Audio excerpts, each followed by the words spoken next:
झुकणार नाही, वाकणार नाही, आम्हाला कापलं तरी. आदित्य ठाकरेंचा मुंबईतून भाजपवर हल्लाबोल, दीपकेंच्या आंदोलनावरून वातावरण तापलं.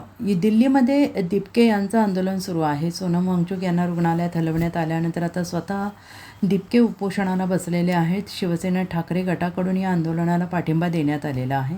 अभिजित दीपके यांच्या आंदोलनाच्या पार्श्वभूमीवर मुंबईतील शिवाजी पार्कवर शिवसेना ठाकरे गटाकडून सभेचं आयोजन करण्यात आलेलं आहे. या सभेला शिवसेना ठाकरे गटाचे प्रमुख उद्धव ठाकरे आणि शिवसेना ठाकरे गटाचे नेते आदित्य ठाकरे यांची उपस्थिती आहे. या सभेत बोलताना आदित्य ठाकरे यांनी सरकारवर जोरदार हल्लाबोल केला आहे.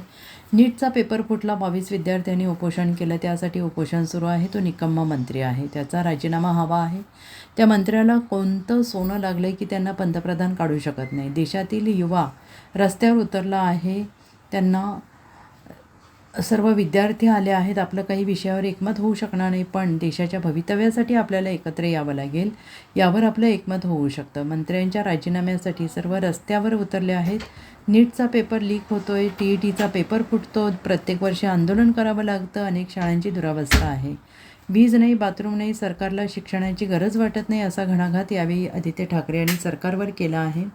दरम्यान पुढे बोलताना भाजपचा एकच कारभार, देशाला अशिक्षित ठेवा, अंधभक्त बनवा, शिक्षणापासून वंचित ठेवा. आम्ही अंधभक्त राहू तर या देशाच्या मातीचे राहू, आम्ही अंधभक्त राहू तर फुले शाहू आंबेडकरांचे राहू, आम्ही अंधभक्त राहू तर शिवरायांचे राहू. पुन्हा भाजपसमोर आम्ही झुकणार नाही, वाकणार नाही, कापलं तरी आम्ही भाजपचे गुलाम होणार नाही. देशात आता सगळे जे युवा उतरलेले आहेत ते धर्मेंद्र प्रधानचा राजीनामा मागत आहेत.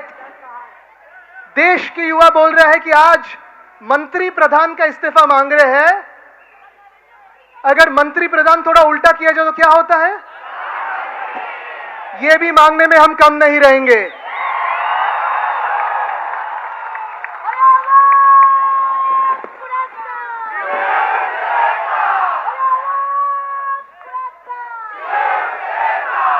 लीकच्या मागे लीक, लीकच्या मागे लीक. नीटचा पेपर लीक होतो, TETचा पेपर फुटतो, MPSCचा पेपर, प्रत्येक वर्षी आंदोलन करायला लागतात.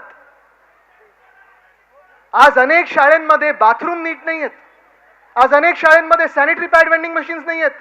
आज अनेक शाळांमध्ये वीज नाही, इलेक्ट्रिसिटी नाही आहे.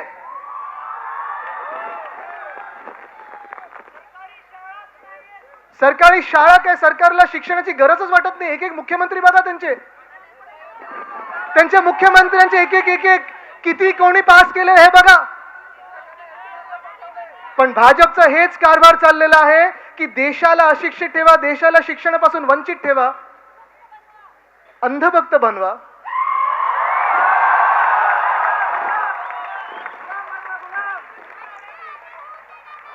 आम्ही अंधभक्त राहू तर ह्या देशाच्या मातीचे राहू, आम्ही अंधभक्त राहू तर आमच्या छत्रपती शिवरायांचे राहू, आम्ही अंधभक्त राहू तर शाहू फुले आंबेडकरांचे राहू, आम्ही अंधभक्त राहू तर महामानव डॉक्टर बाबासाहेब आंबेडकरांचे राहू, तर हे संविधान दिलं.